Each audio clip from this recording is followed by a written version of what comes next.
3, 2, 1, and welcome back to Chasing the Racing, episode 22-0. Can you believe it, Dom? Chrissy, this is another night you've dragged me out my bed, and here we are at the 2-0. Well worth it, mate. Well worth it. And as we're approaching episode 20, we actually just surpassed 20,000 unique downloads on the podcast. So big thanks to everyone who's spread the word and who tunes in and listens each week. It obviously means a lot, and it's nice to see the numbers growing a little bit. But before we get this episode started, we've got a couple of sponsors. So the first of the sponsors, so this episode is sponsored by Incontango Training, a leading finance, risk and treasury consultancy, but more importantly, road racing fans. So big thanks there. And for sponsoring the episode, really appreciate it. And also, Jonathan made a kind donation to our charity as well. So big thanks. Good man.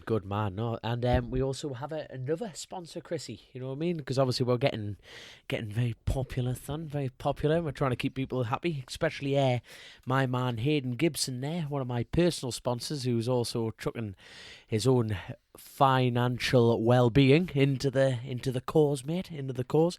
But no, Hayden Gibson, fantastic lad. He owns a custom spraying company. Now, obviously, I was about to say a helmet sprayer, but he doesn't do that as well. He does anything, absolutely anything custom airbrush. You know, he's even done stilettos. Because he's sprayed your helmet for the last few years, hasn't he? He has. He's done my last couple, and he's like, it's like any art. You know, the more he's practiced it, and the better he's getting. He's actually done class like courses, and he keeps going around the country like progressing, and he's working alongside like the best in the business. And I mean like Paint Nation and War Paint and all them lads. So they're always bouncing ideas and really stepping up the game. But he's also like, he does fantastic work, and obviously he's kindly sponsoring our podcast. But I have got one thing I need to put a shout out, mind. I do need to put a shout out. He's looking to do a MotoGP lid, or anyone in the MotoGP world, Moto2, Moto3, because he's done all the road racing. He does Richard Cooper's lid. He's done Maria Costello, Sweeney's, Paul Jordan's. You know, he's really building up a solid CV. So if there's any MotoGP stars out there that want to chasing the racing, damn right, like you should be. But no, hit him up, and I'd love to do a lid for you. Spot on. Well, we've got quite a busy episode here because we've done a pre-recording with Forest Dunn. So, lad, you've been racing with at Enniskillen. And he's I'm not going to ruin it. I'm not going to ruin it, Chrissy. We had BSB at Knockhill at the weekend, so plenty to talk about that. We've got a very good. Someone got a podium. We've got a very good question on Twitter about so people listening to the racing. Often hear about the difference between superbikes and superstock, where superbikes at BSB have no traction control, and the question was, how do the superstock lads use traction control, and maybe just a little bit of sort of information on that. So I'm happy to delve into that for a little bit, and then we've got all the crack about Enniskillen. Obviously, man sat next to us here had quite a successful Saturday, 5 races and 4 podiums, including a race win. Should have been bloody 5 podiums, young, but that's because I'm the useless one out of us two. So someone's got to step it up. And so we'll get on to that. And like I say, interview with Forest Dunn. And also, we'll finish the podcast with, we've got quite a bit coming this weekend. We've got Donington World Superbikes coming up, which I'm actually racing at with the Superstock class. And you're down at the Southern 100, is that right? I'm down and over to the Isle of Man there. So we're back at the Southern 100, and looking forward. I say back because obviously we did the pre-TT on the classic bikes there. So we're back over, and obviously going with the Davies Motorsport team back over to there and doing some laps, skids and wheelies, because everyone loves skids and wheelies. And well, God, what else have we got? Hold on, there's a good point. Obviously, on the Twitter page, we did put a shout out to marshals. We did get in contact with a few. Because I'm useless on the Twitter, I skipped a couple of messages, so we'll get them on next time. So to all the marshals out there, thank you so much. Honestly, no marshals, no racing, and you would definitely get one of you lovely people on the next one. Swear down. Promise. Sorry. Well, My to start off with the first topic, BSB at Knockhill. It was a really good. I'll start with sort of how my weekend went, and then we'll talk about sort of superbike, supersport, etc. So for myself, obviously, after Brands the round before, I had a little crash in qualifying there, which unfortunately cracked the frame. So I didn't race at Brands. I didn't get the chance to race in either. There was 2 races and I missed them both. It wasn't a major crack though. You made it sound like you've snapped it in half, son. It wasn't that bad. Obviously bad enough not to be in the race. Exactly. Obviously, safety comes first. But after that race, coming away from that with with 0 points of the weekend and very disappointed, I was going to Knockhill, really needing a good solid weekend. Obviously, it's my home round, and I had plenty of support coming up there, and I just feel Did like you get the bus full. I had a good turnout on the bus, and I just felt like I needed a good solid weekend. So qualified 4th. And then the first race on the Saturday was a dry race. I managed to finish 3rd in that one. So Richard Cooper and Taylor McKenzie just finished 3rd. Come on, a podium after not being in the last round. That's mint, mate. So Cooper and McKenzie were the front 2 riders. First few laps, I passed Cooper, and I sort of had a little bit of a go to see what I could do, but I just made a few little mistakes, ran wide a few times, and once I lost that toe to them, I then just focused on protecting 3rd place. So I was just watching my board every lap. For the first sort of 10 laps or so, I built up like a few seconds lead over 4th place, and then I just maintained that. So I think I was about 5 seconds ahead of 4th, so it was like a nice comfortable race. I was miles behind the front 2, but then I was quite far ahead of 4th, so it was kind of it was a lonely race, a bit of a boring race. But it's sometimes difficult in those situations not to make mistakes, because you've got no rabbit to chase, and you're comfortable from behind, so you start telling yourself to like slow down a little bit. But I bet that felt like it feels went on unnatural. forever. Yeah, did I? I bet you were just going, come on, last lap, that's it. But like I say, I was happy to bring it back on the podium. Obviously, we don't aim to go racing to finish 3rd, but it's a good stepping stone to where we need to be. So this is the hardest stock 1000 class in the world, mate. You know what I mean? But it's good to, really good to hear and see that you definitely don't go out to come 3rd, but to get 3rd at British level, Chrissy, it's just mint, mate. And then on the Sunday, the heavens opened early in the morning. It's Scotland, mate. What did you expect? Everyone's running around like surprised. Absolutely lashing it down. The forecast actually said that we were just going to miss it, but it started raining in the morning, and then as we were getting onto the track, I did my sighting laps, and there was a dry line, and I was half thinking about sticking a dry rear in, and as I pulled up onto the grid, it just started pissing it down again, like proper lashing it down, which was kind of good, because then at least everyone knew what they were on, and it was like fair game. So went out there,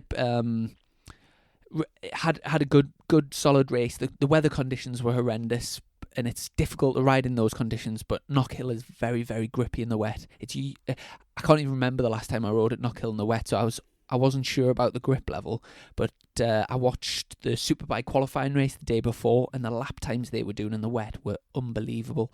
So that gave us confidence to... There's a photo of Buchan, right? I sent it to you before, obviously, the podcast. Honestly, his elbow down. He nearly had his elbow down, man, in the rain.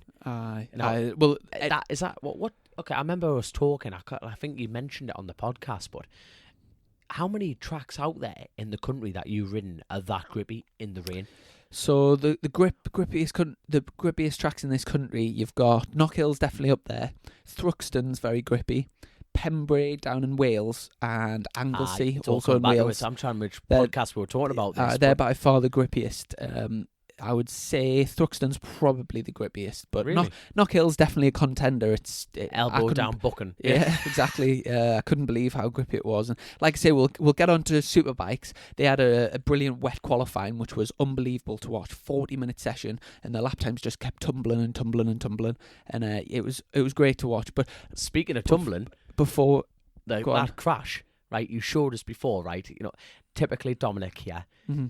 Hasn't watched a thing. I was away in Ireland drinking Guinness and racing motorcycles, but obviously you've just shown, you've brought us up to date with what's happened. But what was the lad's name on the Yamaha that torpedoed Harrison off?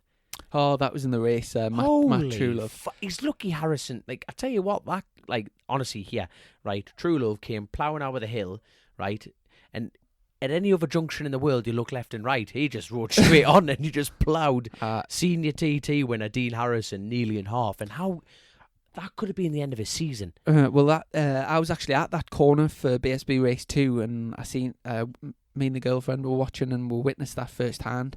But I tell you what, I'll come on to Superbikes in a sec, and we'll go through that. So the second race for me was a wet race.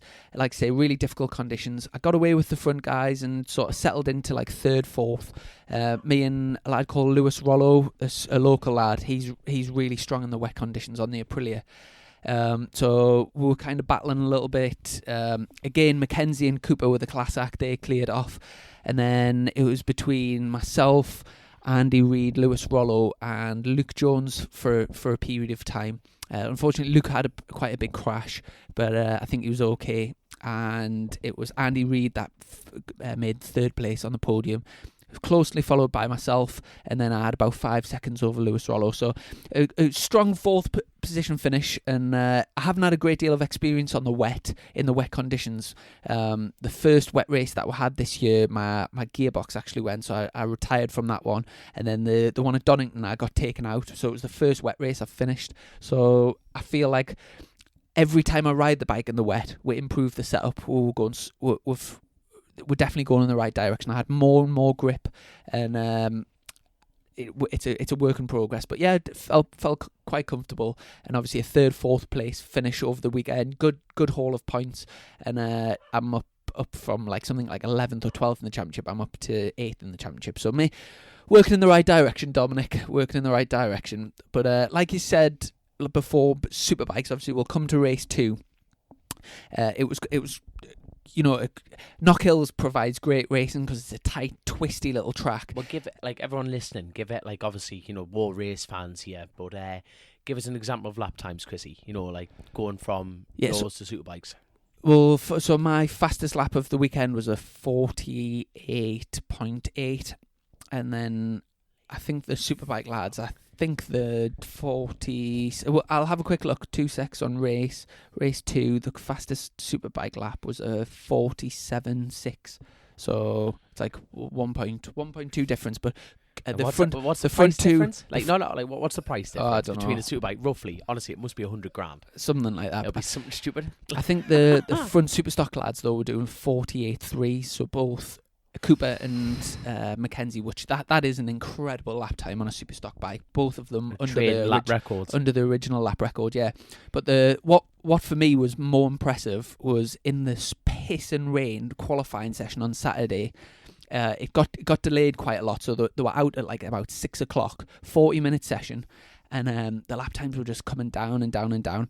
Keith Farmer was mega impressive on the Tygo BMW, but unfortunately he had a big off, and he's broke both of his legs. He's had 2 operations. What, his femurs or his tib and fibs? Tib and fibs. Well, both of them? I think he's got by something fractures in both legs. So I presume, yeah. Bogey. Big crash. And it must be so unlucky that Tygo BMW team. But so Keith crashed on that corner, broke both of his legs, and then his bloody teammate Chrissy and Dom had virtually the exact same crash in the dry conditions and broke his leg as well. So out of the 4 legs of that team's got 3 of them got broke this weekend. So I mean, you talk about unlucky. And it, you know, I feel like that team's been progressing quite well. They're getting used to the new bike. Tygo team are in debt, and people are coming around to break their legs. And but yeah, I must say, get well soon to Keith and Christian. Yeah, goes without saying. They're both smashing lads, really, really nice lads. Smashed up lads as well. Aye, that's it. And yeah, I hope to see them both back ASAP, really. So yeah, best wishes to those two. But like I was saying, the wet qualifying session, the lap times came down and down and down. Keith Farmer actually finished second in the session with a 51.692, which, like I say, like a mega lap time around Knockhill in the dry conditions on like a race tyre would be, if you're getting in at the 47s, you're doing well on a superbike, right? So in the piss and rain, they're doing 51s. It is just that literally shows the grip of it. Madness. Yeah. Do you know? Usually you would say 10% for like an average track. You take 10% of the lap time. So this one's less than 10% because the grip level's higher. Do you reckon is that literally in the tarmac? What do you mean? Like the grip. Like, no, you know what I mean? Is it I think physically in the tarmac, the quality of the tarmac? I'm not sure if it's the quality of the tarmac. It certainly comes down to the type of tarmac. The tracks, like the most grippiest tracks, have got the drain the best. They've got like an abrasive surface. That's what I mean. So it's literally them. We're going to have to start looking in our tarmac. We must know a load of pikeys somewhere that know the different grade of tarmac out there. Grippiest. But it was actually Xavier Forest on Honda that took his maiden pole position with a 51.5. He's Spanish, but even better. But it's all good food, mate. It's all good food. It was great to see him take a pole position, and then It was Keith Farmer, followed by Danny Buchan, Taron McKenzie, Andy Irwin, Christian Idden, Luke Stapleford, Jason O'Halloran, Ben Curry, Tommy Bridewell, Dan Linfoot, Mossy, Bradley Ray, James Ellison, Josh Brooks down in 15th, and Scott Redden. We're going to go home tonight, you know. How many? Keep going through that. So the two B Wiser lads down in 15th and 16th, those two are like big championship protagonists. So they didn't have such a good time in the wet conditions. And Glenn Irwin, the early championship favourite, down in 20th position. So he had a bit of a disaster. But I've got to say, his teammate Ben Curry is just came back from a big incident. He qualified 9th, which is a brilliant, like, in the wet, but he didn't sort of hold that form in the dry, unfortunately. And then race 1, it was brilliant to see Danny Boom Boom Buchan back on top step. So it's been a long time coming. I think he had his time in Superbike years and years ago, then went back to Superstock, back up to Superbikes, back to Superstock. He's been for various teams. He had that season when Tommy Hill first brought a team in it was the first year B Wiser sponsored the bikes, B Wiser Kawasaki, and Danny looked to be the championship favourite going in from pre-season testing, and he just crashed his brains out that year. He really smashed himself up and properly hurt himself and smashed a lot of bikes.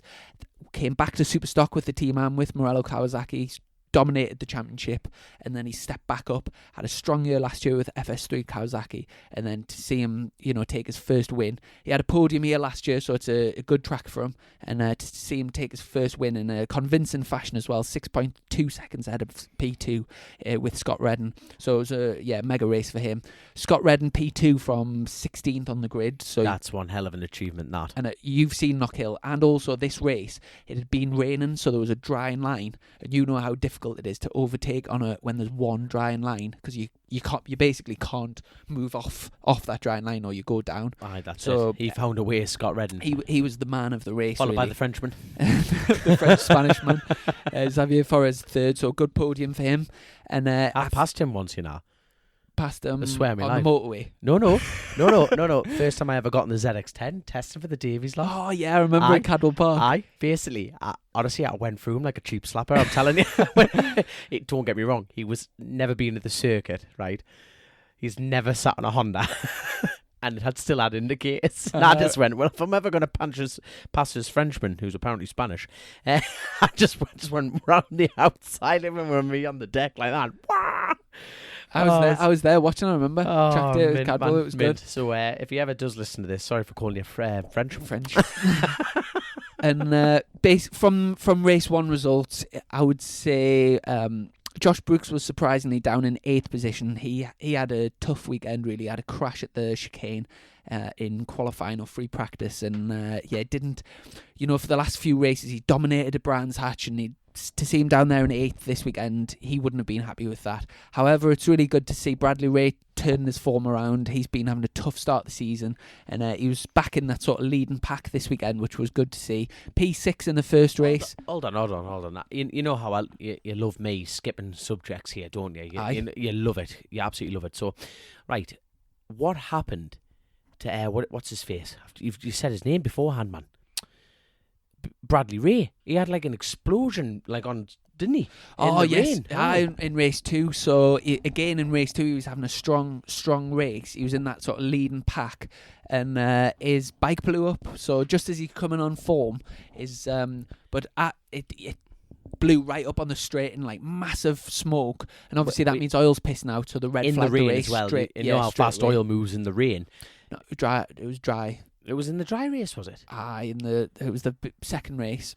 Oh, yeah, I just saw it on FaceTube anyway. It looked wet. It looked wet. That's Okay. how much big of it. That's how big it was. But it was Scott Redden who took the win. Tara McKenzie, who crashed out of the first race, managed to come P2, and Tommy Bridewell back on the podium. Josh Brooks managed to get up to 4th in this one, and like you say, Bradley Way was having a really good race until his bike blew up at the end. That was actually quite an eventful race. Even though I'm at BSB every weekend, I don't often get a chance to go down and watch the racing, but we had an early race on Sunday, and I wasn't too. I helped the team pack away, and then me and the missus Emily just went down and watched a bit of the racing. Got down to turn 3. First few laps, we were watching Danny Buchan crashed out of the lead. Then Jason O'Halloran pulled up with his bike.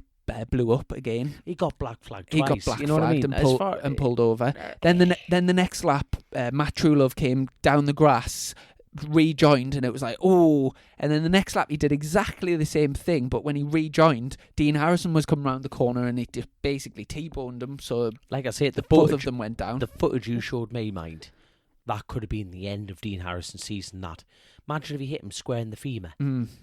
How lucky was that? Yeah, you know what I mean? Glad to see him get straight back up anyway. Look, he's not even the term for that lad at the minute. That was, and it wouldn't be his fault. It was, Matt Truelove there. I tell you what, Jason O'Halloran is having a torrid time this year. He started the season so strong. Pre-season testing, he just looked immaculate. First race of the season, we discussed on the podcast, led every single lap until the very last corner. And he got Miley Cyrus, and then DNF'd in the second race, and then he's just had trouble after trouble after trouble. And I feel so sorry for the lad, because he's got all the ingredients are there, but it's just not happening for him. He can do the job. You know what I mean? It's just, is he overriding at the minute? He looks smooth as the bike's been letting him down, to be honest. He just having a terrible time. How far is he off the job? And what I mean by the job is, obviously, a British, you've got to be in the showdown. All this is obviously to get podium credits, and you've explained this to me 100 times over, Chrissy. But how far is he off the job at the moment? How far? Is he far off the job? Is he close? Or is he? We'll figure out for next time anyway. We'll figure it out for next time. But hey, speaking of Superstock and Superbike and everything, obviously you've been doing a bit of homework, haven't you, son? Just before we get onto that, I just want to say about in Supersport as well. I don't know if the handbags I've seen nothing. But well, obviously it's all Kennedy versus Seeley. That's the big rivalry. Seeley had a little crash he qualified down in about 5th or something. Then they have a little sprint race which got cancelled on Saturday, so they ran it Sunday morning. And there's a local lad called, I think it's Munro. 2 seconds, I'll get it up on the old TSL timing. And this Scottish lad who's local does all the club racing at Knockhill, so it's like he wins all the 600 club races at Knockhill. And so obviously this is his big chance to shine. He's probably not on the best bike and whatever, but a wet race, Knockhill, he's battling with people he watches on TV. And him and Seeley were battling for, I think it was around the 3rd place mark. And this lad just comes down turn 1, into turn 2, Seeley's fully committed on the inside, and this kid just wipes him out. But obviously Seeley is fighting for the championship, so it's like a disaster for him. Kennedy's leading the race, and this kid just totally and utterly just cleans him straight out. Totally his fault, which he would admit. Aye. But Seeley got up, and I think he basically went over to say, what on earth was that? And it looked like they were fully on squaring up to each other, ready to fight. And Seeley's not a big lad, is he? No, he's a small man. Small man, but hey. But it would be like we keep saying, adrenaline's high. But did they have a standoff then? Or was it literally just did they just? I don't think trade words and then walk the other way. I think it was more just trading words. I'll get race 1 result. So Jack Kennedy and Brad Jones were the cream of the crop all weekend. The two lads on the Integro Yamaha, the Appleyard bikes, just pissed off from everyone. The first race, which was only a 15-lap race, they were 7 seconds ahead of Lee Johnson. Johnson had a good ride, mind. They are from man and Enniskillen man. There you go. Battling away with Ben Wilson and Kyle Ride. So that was good to see. This was a wet race, but it was a TT, then straight back up on the podium at British. A TI. That's good. It's called Sam Munro, and I tell you what, I'll get the video clip when he takes Seeley out, and I'll put it on the Twitter. But it's some move, mind. And then in the second Supersport race, exactly the same thing again. The front lads. front lads just totally cleared off the two on the Appleyard Macadam Integral Yamaha. Sorry. So Jack Kennedy, Brad Jones, and this is another race that I watched, and I couldn't believe how many riders got lapped in Supersport. It was a 26 lap race, and they lapped up to P12. So the lad that finished 13th, which was Thomas Strudwick, got lapped. Sam Wilford lapped. Kurt Wigley, Storm Stacey, Phil Wakefield. Storm Stacey? Aye. Well, Storm Stacey's out on a Superstock bike, to be fair. So but it just shows the pace, doesn't it? But them front two lads were just carving the way through the back markers. And what I found amazing, Thomas Strudwick's a really good lad. He raced in the British Talent Cup last year, winning races. He's out on a Moto 2 bike. He was actually on the podium for the Moto 2 race. But in the same race, he got lapped by the leaders, which I just feel like, it's just meant it's so it's just so spaced out. You had the first front two lads, then there was 12 seconds to P the next person, which was Kyle Ryde, and then Alistair Seeley, who's supposed to be challenging Kennedy for the championship, 25 seconds behind on track, 25 seconds in a 26 lap race. Or on the dry? No, on the dry. 25 seconds in a 26 lap race, a second a lap round Knockhill. I remember like a few years ago, Supersport was like, there was like the be and be all. Innit? Yeah, the most of the field would be within the 26 seconds, and it would be like there would be like a 7-man scrap for the lead, everyone killing each other. But it just seemed to be them two at the front. Go by a clearing off. Appleyard R6 and there you go. To be honest, I don't think it's the bike. I don't know what the answer is, but it just doesn't feel like there's that same depth of field that has been in the Supersport. And I don't know what the crack is with the GP2s. Kyle Ryde seems to be doing a good job, and Mason Laws just came on the Quattro Plant Triumph that Tony Scott runs. He seems to be doing a good job, but there's a few lads out there like Jake Archer did brilliant on the Moto 3 last year, but he's teammates with Kyle Ryde, and he's quite far back behind him. But we could talk about this all day. We're running out of time here. We've got a guest to get on. We need to move on. So that's Jesus. We haven't got long. That's all the crack I had about BSB anyway. So next, shall we go straight on to Enniskillen? I thought we were going to talk about engine braking and traction control. This is all you, mate. Go for it. We had a really good question on the old Twitter this week about traction control. So when superbikes are racing, it's quite a commonly known thing that superbikes in the UK aren't allowed to run any traction control. But the Superstock bikes, the bikes that you buy for the roads, come with all these electronic aids. The question was, how do us Superstock lads use those traction control, etc.? So I did a little bit of digging. Obviously, I've got a bit of experience on the BMW and the Kawasaki, and I've asked around a little bit to find out what the sort of Yamaha, Suzuki, Honda, Aprilia are all like. And essentially, for those people that don't know, the bikes come with electronic aids, which essentially are supposed to help you not crash. Really, that's what it comes down to. And which is never a guarantee. Yeah, it's never a guarantee. But essentially, if you're on the side of the tyre and you ask for a lot, these bikes some of them have got over 200 brake horsepower. Pretty much every bike now in the stock class is over 200. And you think the contact patch that the actual tyres touching the tarmac is absolutely tiny. So as soon as if you ask for all that power on the side of the tyre, you're going to break traction. There's going to be too much power to the back wheel, and it's going to spin sideways, and you're either going to low side if you're lucky, or if it then grips and kicks you, your high side. So the idea of traction control is to help you control that. So to stop the rear wheel from slipping away from the tarmac. It's a fail-safe, isn't it? Yeah. Like a last-minute fail-safe. And there's lots of different ways you can do this. All the manufacturers have different sort of technologies to help you do this. Some have gyroscopes in the bike, so when you lean it over, that can then tell the computer of the bike, the ECU, to give you sort of less power. This is all you can control this. So with the laptop and also on the handlebars, you can give yourself more traction control, less traction control. We've also got anti-wheelie. So you've got a wheel speed sensor on the front wheel and a wheel speed sensor on the rear wheel, and soon as that front wheel starts to go slower than the rear wheel, the computer thinks to itself, it's wheeling, so we need to give less power to the rear wheel until that front wheel catches up with it. The Aprilia, for example, has a gyro, so as soon as it starts to wheelie, it knows from the pivot point. From the pivot point that it needs to basically kill the power to the rear wheel. So I mean, it's because we turn it all off on the roads. Do you run no traction control Full whatsoever? whiskey. No wheelie control. Because like it's you're more in the air than you're on the tarmac, man.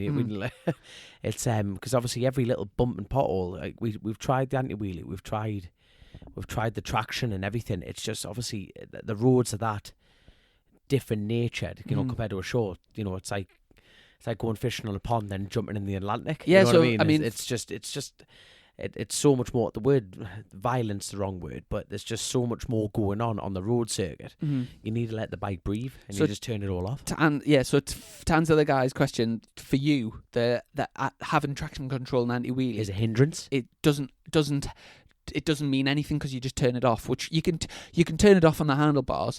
I personally I don't like wheelie control. The reason, that's what a back brake's for, isn't it? The reason being, it's fine if you're on a straight line. So if you're on a straight and the wheel starts to come up and the power kills and it brings the front wheel down, no problem whatsoever. As soon as you go to a track like Oulton Park where you're going up banks and you're turning as the front wheel's in the air, if the computer of the bike is then telling it to suddenly kill the power and drop the front wheel, if you're on the side of the tyre and that front wheel aggressively comes down, you're then into a tank slapper and you're already on the edge of the track. So for me, it shits us up sometimes. So I like to turn, if I can, I turn wheelie control off on tracks like that. And like I said, I don't find it helpful. However, on the Kawasaki, I think the wheelie control and the traction control work hand in hand. So you can't turn one off without the other like you can on the BMW. So I personally run quite minimum settings, and on an average lap, I might have, like for instance, out the hairpin at Knockhill, if the rear wheel starts to spin a little bit, it'll cut in. The traction cuts in a few times. You can look at it on the data, but on an average lap, the traction very rarely cuts in much for me. So I run very minimum settings. Same on the BMW, and so for me, the traction control doesn't make a great deal of a difference. And if sometimes I do turn it off, and it, like I said, it really doesn't matter that much. On the different manufacturers, there's different sort of ways and means of doing it. So on the BMW, you had 4 or 5 different modes for power, and then in each mode you had 14 or 15 different settings for the traction. So you could go from +7 to -7, and so it was quite like a big range to work in. On the Kawasaki, I think am I right in saying there's 4 different settings or something? 5, I think. So you can go off 1, 2, 3, 4, something like that. And then most of the bikes have that type of thing where you can run between low, but you can turn traction off and then put it on more and more and more, basically. The Aprilia, I spoke to Ian Newton, who runs the Aprilia team, and they've got quite advanced electronics on that bike, and they can actually alter the traction control and the anti-wheelie corner by corner. So through GPS, they can, for every 50 meters of the track, they can change the track. So if you wanted, say, loads of traction on one particular corner, does this bike come with an Italian who knows how to work with a computer? Yeah, exactly. It's this sort of gear is only as good as the person that's setting it up. So you need someone that knows what they're doing, which the Aprilia lads have got, and it works a treat.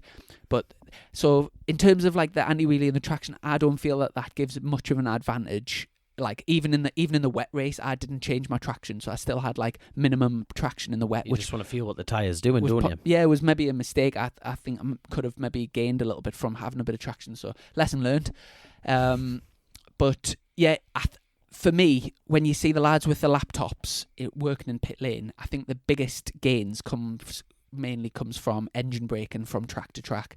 So for all the different manufacturers, you can alter your engine braking from in different ways. So the BMW, you can do it gear by gear. So you can have, I think it's something like minimum, low, medium, high, and max for each gear. So you could have like maximum engine braking in fifth and sixth, and then like you would want sort of minimum in first, etc. On the Kawasaki, Suzuki, Yamaha, and Honda, you can alter it by the rev range. So you can have like low engine braking when you first hit the brakes, but then as you tipping into the corner, you can then ramp the engine braking up to help pull the bike in, which is very, very useful. And I think a lot of the teams spend quite a lot of their resources goes into setting that up for track to track. But the Aprilia, you can actually do it corner by corner engine braking. So for instance, if there's like a fast sweeping corner that you want the engine to flow through, you can open the engine braking up for that particular corner, like say in second gear. But then the next corner might be like a real tight off camber corner, and you would want maximum engine braking, and you can set it up through the GPS, which is like you say, you need somebody that knows what they're doing, but you could play around with that and have like every corner perfect, and obviously that would be a huge advantage. But to my knowledge, I think the Aprilia is the only bike on the Superstock grid that you can do that with. What about for yourself for if in Superstock? On the roads, do you ever mess around with any of the sort of electronics or the engine braking? Or I can barely work a crayon, man. Never mind anything else. You know what I mean? Just twist and go, young, and twist and go. But obviously, because like, you know, we jump from so many different bikes. You know, we don't really worry about that. If you know what I mean, you hop on a Super Twin, and you which has got loads of engine brake. You hop on a 600, which is all about corner speed, and then you get on a big bike. It's just off and on. You know, it's still a learning curve. But it's. No, that's well above my knowledge anyway. I suppose that what the Aprilia's got. Imagine if you could have a lap of the TT and you could sit down on every corner. You could design how much engine braking. That would be crap, in my opinion. That would be crap. It no longer becomes a rider's race. You know what I mean? Do you mean crap if everyone could do it? Or it would just be like, you know, whatever happened. I think that's why BSB did what it did. You know what I mean? Take away traction, take away this, take away that, to try and take it down to the man on the hammer. You know what I mean? I know what you're saying. It's like it's more of a rider's race. It basically takes away.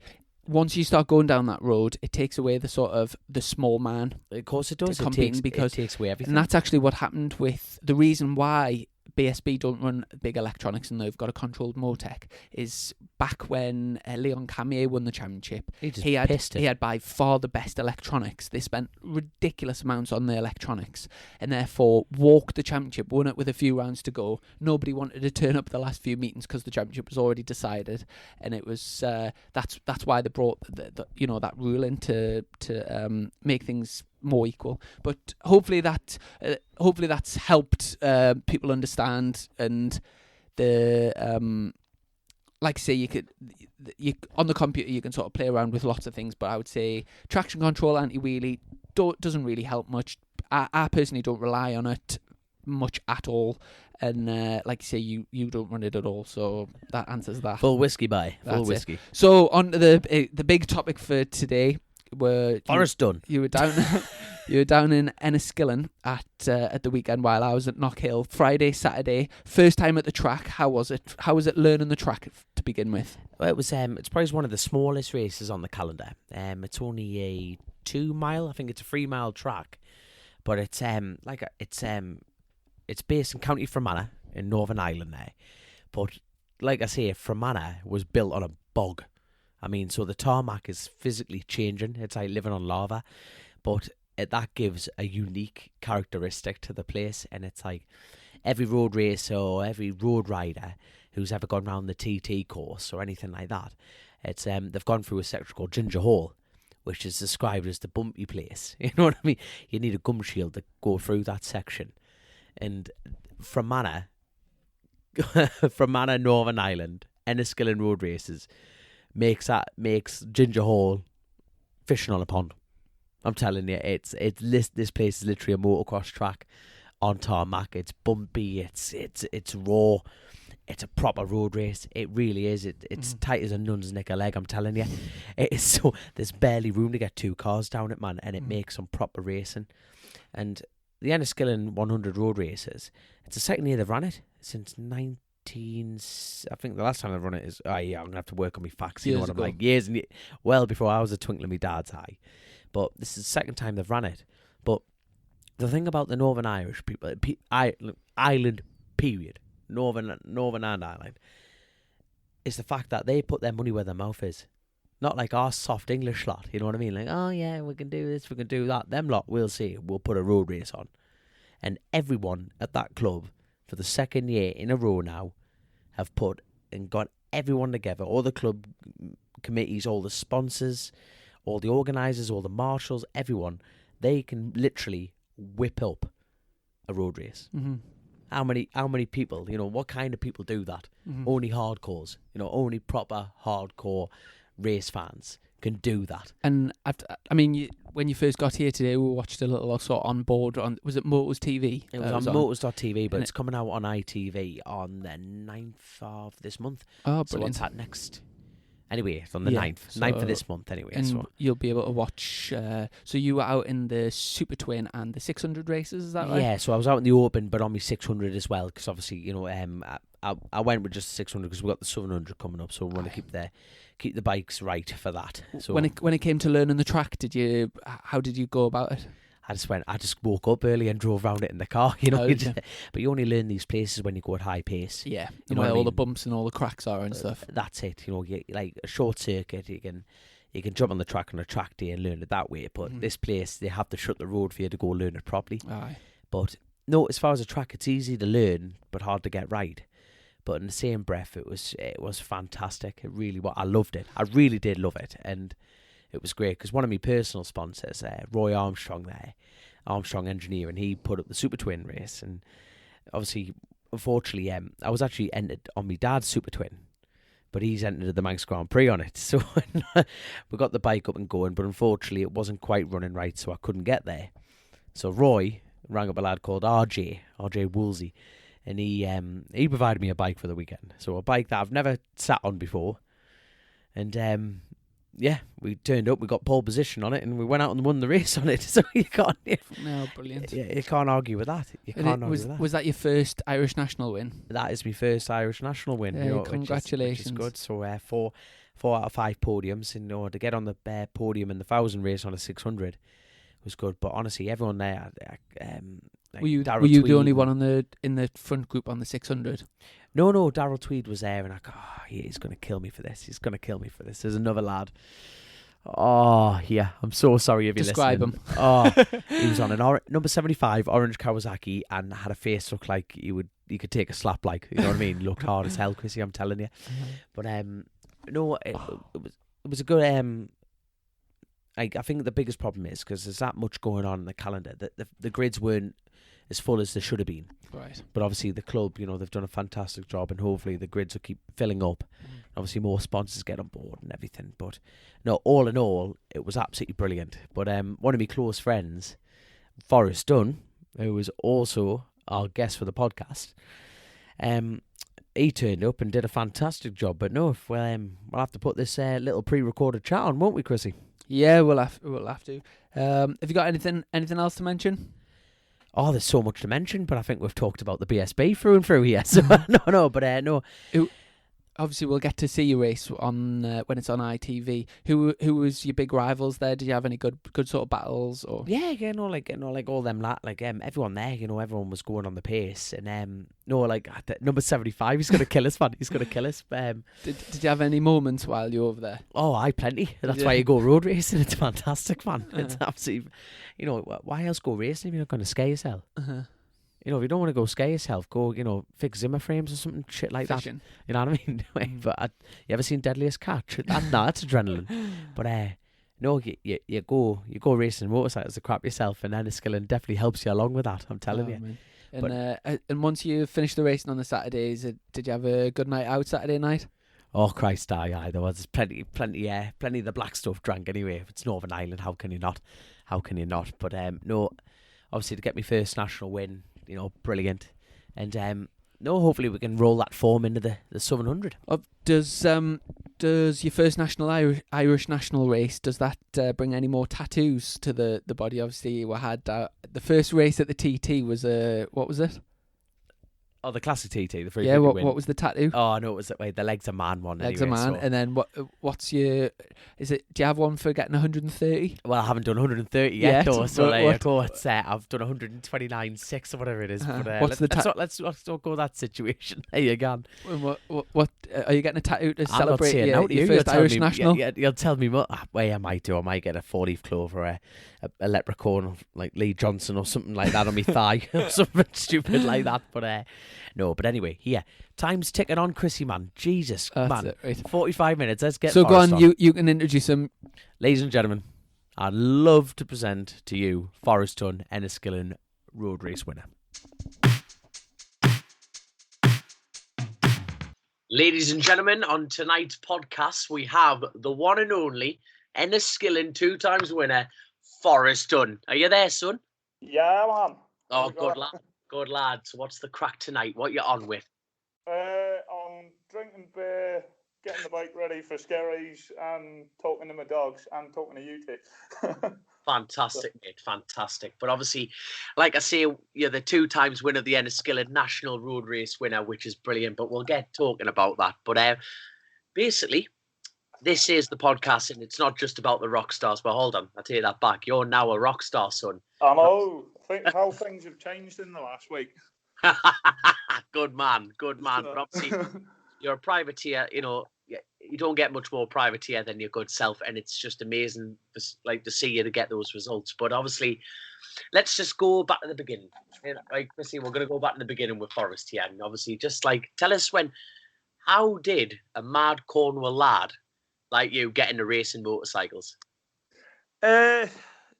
To be honest, it was I've always liked motorbikes. It's not, I've always liked cars. I've always liked bikes. Anything with an engine really has always sort of fascinated me. But I was pretty heavily into the mountain bikes when I was a teenager. Which yourself, you kind of.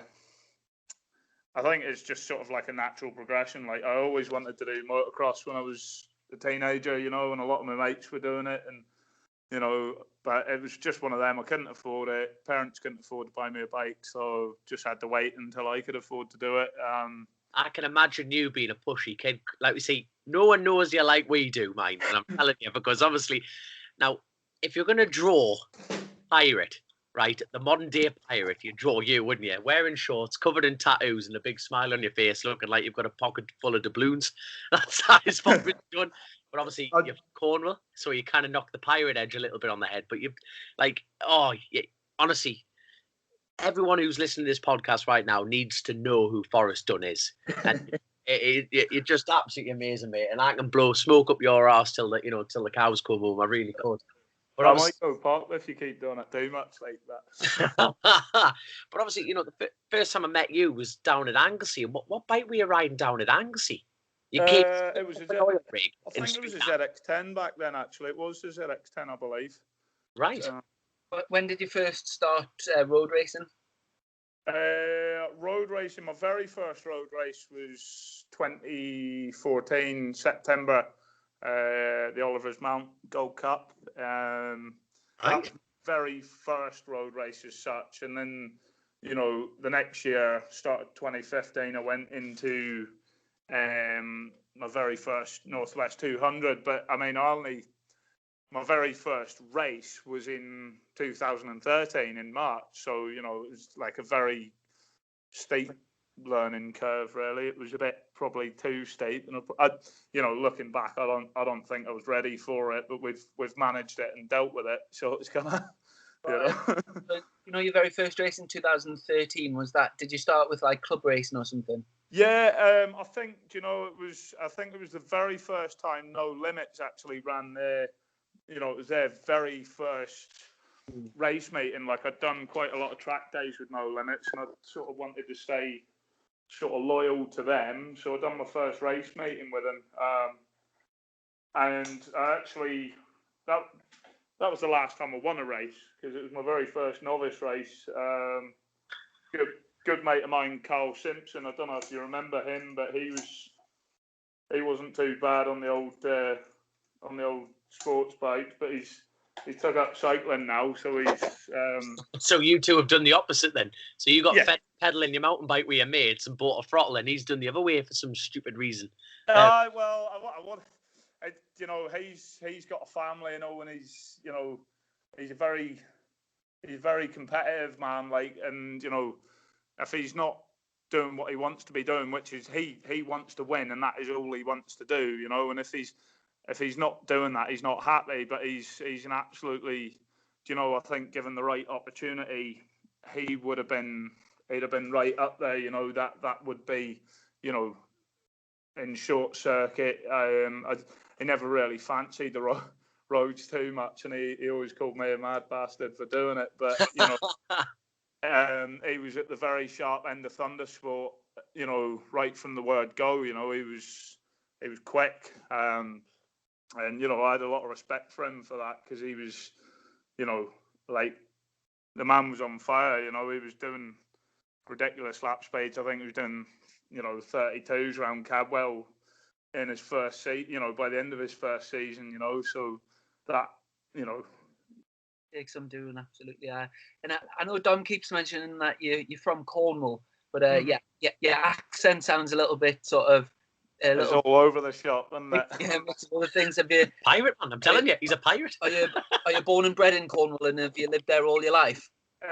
Wasn't born in Cornwall, like, but I was actually born in Surrey, but I was brought up in the southwest and brought up in Cornwall, and you know, that's where I cut my teeth. That's where, you know, you definitely don't that's sound. That's where I learned how to ride motorbikes. That's where I learned how to do everything. Really, it's, you know. I tell you what. Speaking of learning, like I say, I first met you in Anglesey, you know, wearing your flip-flops, bombing around the place like a surfer. I've got them on right now, you know. Good lad. In Northern Ireland, you're wearing flip-flops. Not many people can say they've done that. But, no, like, I met you in Anglesey at a Wirral 100 meeting, and then all of a sudden I flicked over the telly and watched Stock 1000 racing, and they are on the grid. Yeah. So at what point did you wake up and just go, tell you what, I'm going to give this British crack a go? And how did that go for you? I think, well, like I say, you know, I mean, you know the drill yourself. You got to do your novice, your clubman, so, and then your national, and then once you got your national, you can do, you know, British Superbike stuff. Then, so it wasn't until Thruxton 2014 British Superbike, so like my second season, because I was halfway through my clubman signatures by the end of my first season, because I just hammered it, you know, like I was like, right, this is what I want to do, this is where I want to go. Not many people have done that, mind, have they? And you know that yourself, you know, not many people have gone, you know, from the first season, gone straight into British, you know what I mean? It was my second season, really, do you know what I mean? It was halfway through. Still, you know what I mean? That's an incredible thing, like, you know, it really is. But, like, obviously, I'm going to jump back a little bit here. But do track days before even thinking about going to a race meeting, or did you just... to be honest, I did do quite a few track days. I mean, I went to my first track day at Brands Hatch in... when was that now? That would have been probably summer of 2011. So really, it's not, that's, you know, when you look at your time gap, you know what I mean? You haven't been doing it that long, son. No. It's been a very, you know, but I'm getting old, you know, so. Shut up, man. You're only as old as you feel, and I'm telling you, you do not act old. So I'm about 25 then. Oh, something like that. There you go. Yeah. It was 2011. You know, and I was a little bit. My very first race was with a police car way back when I passed my test, but you know, we'll not say too much about that. But I won. That was the other time that I won. But no, it was. And funnily enough, I actually done my motorbike test because I got banned from driving and I couldn't afford to insure a car. But again, another story for another time. But yeah, I mean, everybody said, the track day, they said, like, this is different to the road. You can't be, there's no traffic. You're not going to be able to just disappear because, like you normally do. And I said, right, well, that's fine, So anyway, we went and done the track day, and I ended up smoking all my mates, regardless of what they said. And that, I mean, it was, even then, we were learning, straight from the word go. Like, we couldn't get the bike through.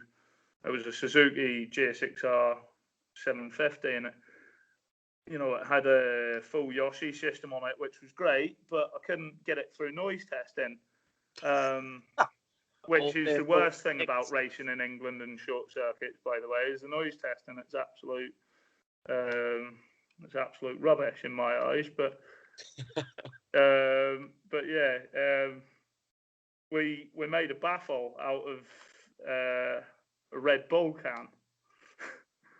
You should be writing all this down. You can hand out tips and trades to all these track day goers. Well, this is it. I mean, we got, because it was about the same size as the link pipe, so we just got this Red Bull can and we punched a hole in the bottom with a screwdriver, and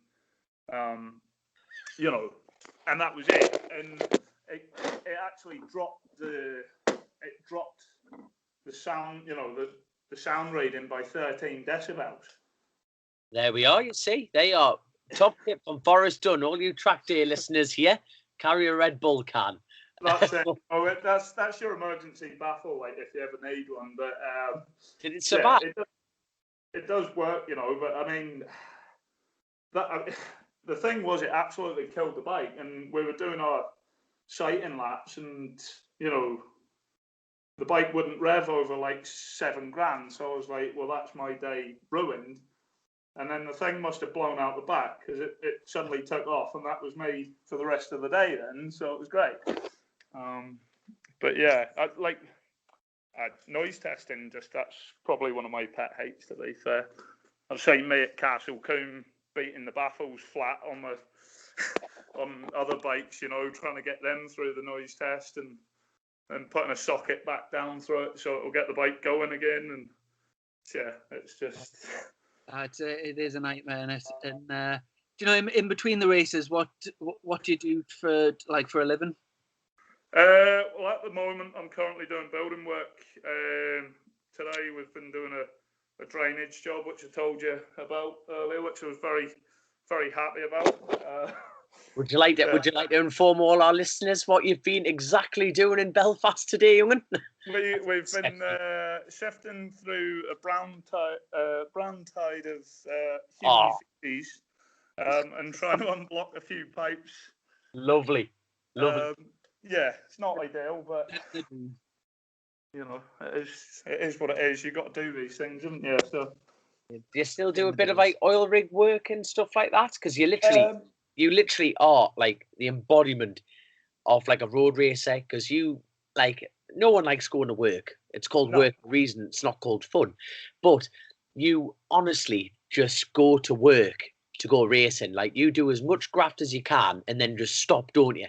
If you know what I mean. If you earn enough just to go racing, you're not thinking about like 70, 8-year-old Forrest. You don't give a shit about him.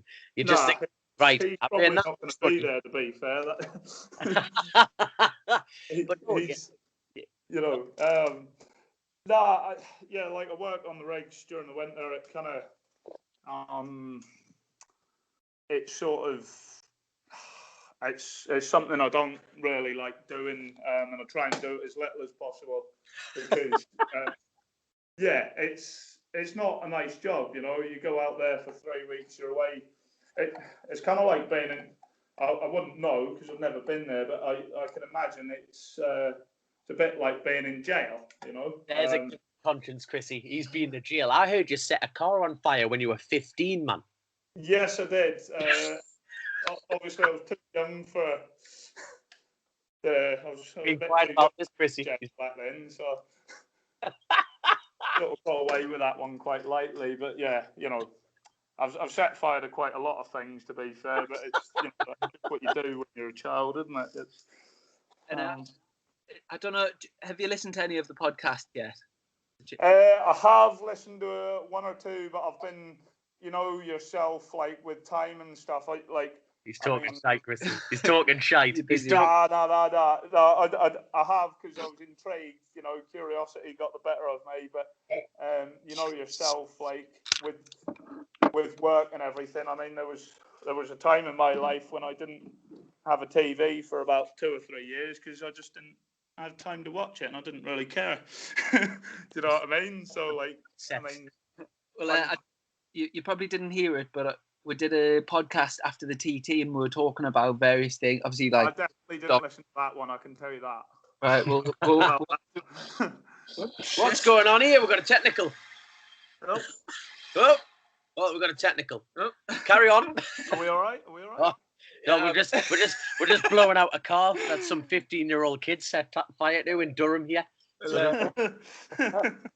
When we were discussing the TT, asked Dom at the end for a rider, like his rider of the TT, and we're talking very like who we were mentioning. We're talking about we're talking about everyone. You know what I mean? Dean Harrison, Hickman. Talking about Jamie Coward. We're talking about the whole field. And Dom actually picked you as the rider for his man of the meeting for the TT this year for your heroic efforts after your bike broke down. So obviously it was. Thank you, by the way. It's not just that, mate. You've got a hell of a backstory because, you've had some seriously bad luck over the years, and you actually got refused a 600 and 1,000 class entry, and you built. Well, you tell everyone. So what did you go through to get to where you are now, as far as the TT is concerned? Yeah, I mean, it's obviously my first TT was in 2016. I mean, obviously I had my big accident at the Dundrod in 2015. So what happened there? Well, I had a fairly good finish at the Northwest 200 earlier in the year, and I thought I was belly big potatoes road racer then. Potatoes, that's the podcast. Yeah, went to the Dundrod thinking I was it in a bit, and suddenly realised that you actually need to do your homework when you go around there, which is something I've never been particularly great at, but So yeah, obviously, I was coming into Flow Bog, and I bet, to be honest, it all started maybe a corner or two before Flow Bog, if you know what I mean. I was sort of trying to make up time and get up the grid a bit in qualifying, and I was trying a bit too hard, really, and I ended up running wide on like the previous corner, which then put me sort of. I was basically too tight to the entry of the corner, if you know what I mean, for Flow Bog, and I ended up running wide on the exit because I was sort of in too early. With a lot of the road races, you've got to turn in late at a lot of the corners, and it was just, I thought, do you know what? I thought I've got this. I can sort this out. Like, this is not a problem. A fourth gear tap turn. Yeah, I've got this. I'll sort it. Oh no. Yeah. Which and I think obviously I didn't get it. No. But I was very lucky at the same time. Although it was a hard lesson, it was a really good lesson for me because it sort of knocked me down a peg, which I needed, because otherwise, they bite back, don't they? That's the thing. Yeah, they do. The road racing bite back, and it's a lot of people get away. It bites hard. That's the problem. That's it. It bites really hard, mate. And the fact is, a lot of people would be deterred because you did a very big damage to your femur, didn't you? And obviously, a femur injury, it can be very life threatening. Yeah. Side of it, and you came out the other side of it, and it just showed to everyone in the paddock what this means to you. And you have done, in my opinion, you have done the best thing possible. You haven't gone out again trying to prove where you were. You've built up and you've shown, this year, you have shown everyone what you've done. And people, when people see where you are now, they look back at what you've done. And that's the proof of it. And they've seen you progress and progress and progress. And it's... Yeah, no, it's, to be honest, like that, I mean, as much as you're saying it there, I have been feeling it, like the last sort of month or two. Like, obviously my first TT was a bit of a disaster because I went there on a ZX10, trying to learn it on a ZX10, 6 or probably not even, probably 9 months after I've, just wiped myself out at the Ulster Grand Prix. And I think I was still very infant. My riding was very, I wasn't ready, basically. And my first TT, all for a better word, was a bit of a clusterfuck. But, I didn't qualify for races and stuff like that, and then my second TT I went to was a washout. And, yourself, if you're not getting the laps, you don't get the practice, you don't learn anything. But the problem was I was trying to do it again on a 1000cc bike, and I actually wish that I'd done the Manx, and got to know the place at the Manx. And I would recommend anybody that does it, in all seriousness, go to the Manx first and learn your trade, because that's what you need to do. And then obviously I hadn't put the results in, so last year it was sorry, Forest, we can't give you an entry. I knew myself that I had it in me, it was just I hadn't got it down on paper yet. So then obviously last year we had to build a Super Twin, race it. We built that. Well, you make it sound like you've just walked over that. You know what I mean? But from everyone in the paddock, obviously, like I say, you're on the world's best motorcycle podcast right now.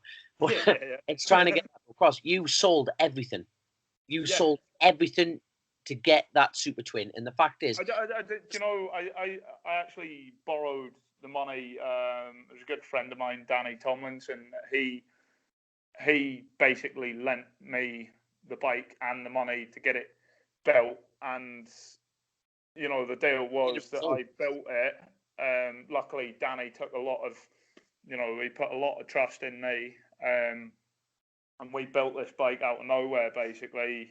Ben Ray put it together. I had a lot of help from Slick Bass. Ben Ray put the engine together, like I say. Me and my friend Mark Renwick done the chassis. Michael Wilson, I'm going to try and pronounce this right, Skill Ganaban Engineering.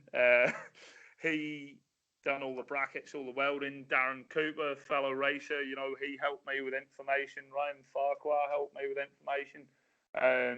So I'd done the homework to get the thing done right, but we had to do it in 4 weeks, to get it ready for the TT. And the first time I rode the thing was down Bray Hill, so it was kind of I didn't know what way that was going to work out, and it worked out. You got there. You did a fantastic job of it. You know what I mean? And then obviously that leads us into the 2019, where I'm going to just shorten this down a little bit. You know what I mean? Yeah. Is you came and you haven't qualified on a big bike there. You haven't been around there in a super sport. And not only did you do that, you went and bossed it, mate. You know what I mean? Just tell us your results and tell us your times. You did a fantastic job, mate. Yeah, I mean, no, that was bloody awesome. I think we were straight. I think the first night we went out on the big bike, we were straight into 122 mile an hour laps, so that was pretty good. The 600, hey. And I'm saying, considering we had no track time this year, like I said, that is for your first lap. That's mint. Well, do you know, last year my fastest lap around the island was actually on a 30-year-old bike from last year's classic TT. So there we are. It says everything. Yeah, that was quite. I was quicker on a 30-year-old Kawasaki than I was on a sort of 5-year-old Honda Fireblade. So there we are. It says everything. It says absolutely. But that is, you need the track knowledge. and that's, Yeah. it is a learning curve. So, but yeah, I mean, the Supersport was great. I think, we ran out of fuel twice on the Supersport. To be honest, obviously with the lack of practice, like the bike was doing 2 laps at the start of the week, and then, we were sort of doing 117.5 at the start of the week. And then we sort of, in the race, I think the first lap of the second race, we were 119.4 on a standing start. But obviously carrying that extra pace, we ended up sort of paying for it. Ran out of fuel, and we ran out of fuel twice. But even we got the tank extended, and put extra capacity into the tank, but I still ran out of fuel on the second race. So I think now it would have been a like a mapping issue, but you can't deal with that unless you've got the time to deal with it. And obviously the weather absolutely killed the TT this year. So, but yeah, I mean the big bike, that thing's just been, I didn't know if that was going to do 2 laps with the tank that we had, but it did. So that was great. And then I think we finished 27th in the world's hardest race, mate. You know what I mean? In the Superbike, I think it was, and then 22nd in the stock, and then I think we were running about 15th in the senior. But then we had a bit of a breakdown there on the 5th lap. I mean, that was my fastest lap. There was 124.77. So yeah, we're knocking on the door of 125 mile an hour. That was coming into the pits as well. So that is unbelievable. That is really fun, honestly. And obviously, we're gonna jump straight into the next one. You've had it. Your confidence has come back. You're on a good bike with good people behind you, with a good team. Yeah, and it's a great platform, and that's what every rider needs, and that's what you're getting now. And look what you've done this weekend. Gone. You have won the Enniskillen not only once, my friend. You won it twice. I think the first win, obviously Tommy dropped out. I think he was probably going to be. Forget him. He wasn't in it. You've got to be in it to win it, and you won it. Let's talk about. Well, I would say he was my biggest. Tommy's. Yourself. Tommy's a great rider. He's my biggest. Lovely lad. Like, he really is. He was the biggest threat, I think, of the weekend. Certainly in the open class. So obviously in the 600 class, I'm carrying about 5 stone more than everybody else. So it's all fast he's youngin'. I'm making John McGuinness look like a skinny man, So yeah. But it's.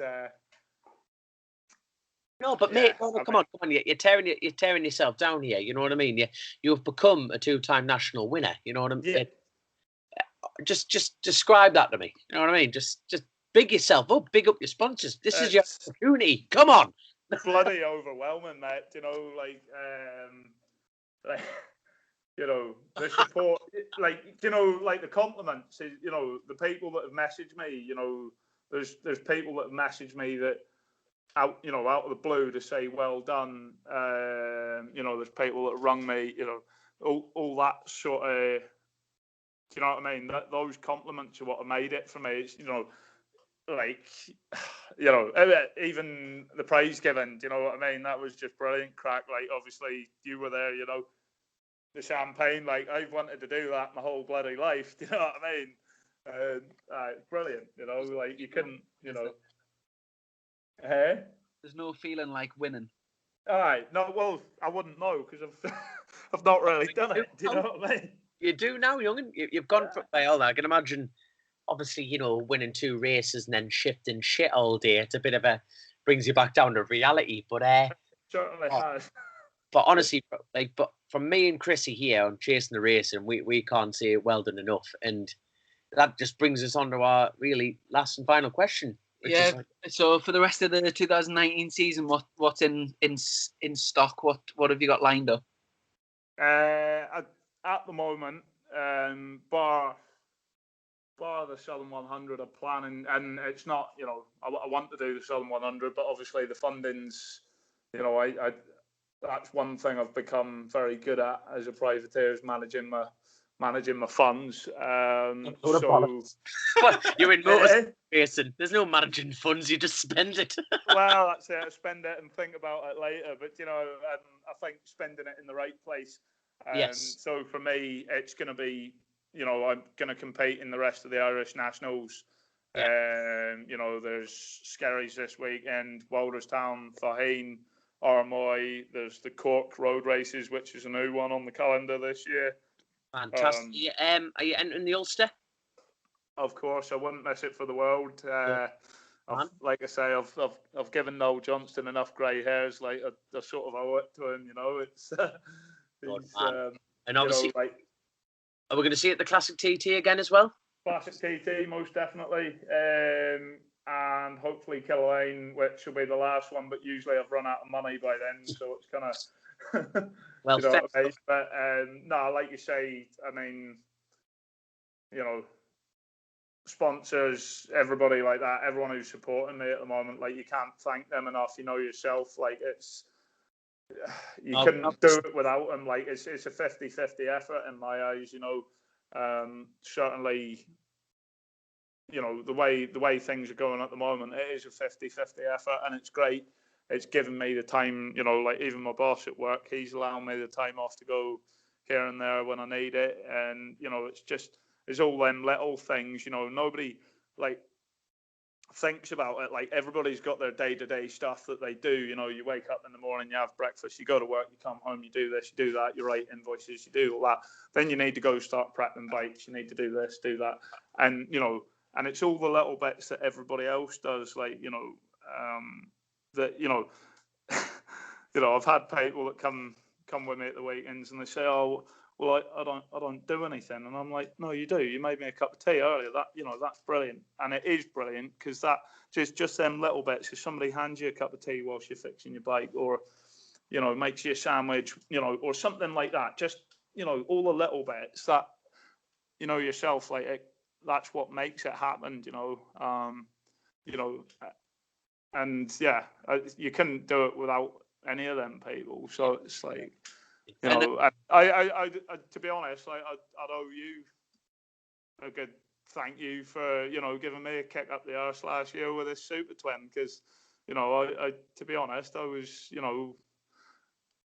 like 12 months ago. You look at where I was a very disheartened man, not getting the entries that I did, and to come back and do what we've done is brilliant. But it's like I say, it's all the little things that matter. It's all there's so many people that's I've over 20 different sponsors myself at the moment, knocking on the door of 25, and there'll be more. They always say, oh, it's not it's not much, and I wish I could give you more, but if they didn't all turn up, it wouldn't happen. So, exactly, mate. Exactly. And I tell you what, mate, you're a lovable character. And I try to be. Yeah, no, you are. You know what I mean? And that's what this sport lacks, is characters. But you're a character who's backing it up with results, and that's a very rare thing. Yeah, and honestly, I can't. Thank you. I think we're gonna have to stop here because we're gonna run out of podcasting. But yeah, thank you. Honestly, thank you so much for getting on this show. Really, mate. First, can I just ask for anyone that's wanting to follow you on like social media or anything? Have you got like a Twitter, Instagram, Facebook? Generally, I keep it all on Facebook because I literally don't have the fucking time to do all three.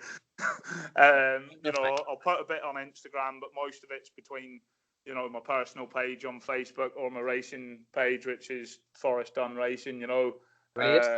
So yeah, I mean that's where most of the activity is. And I don't really understand Twitter. It's yeah. It's full of boobs and slagging people off. It's fantastic. I just don't get it, and I don't have the time for it. So I better off staying off it then. Stay off. Yeah, but you have got to support before we let you go. You do have a supporters club, don't you? So you'll have to get on the Forest's Facebook page and have a look at that. And you're definitely a lad that's worth backing, mate. You really are. Thank you. And we'll best of luck with the rest of the week. And did you say you're at Skerries next week? Skerry's this weekend. So we're gonna head down Friday. I'm in the shed now, just prepping the bike. So, it's always go. You know what it's like. So, good man. Well, best of luck, and look forward to catching up soon. All right, take it easy, boys. Cheers, Forrest. Cheers, mate. See you in a bit. Cheers. Bye.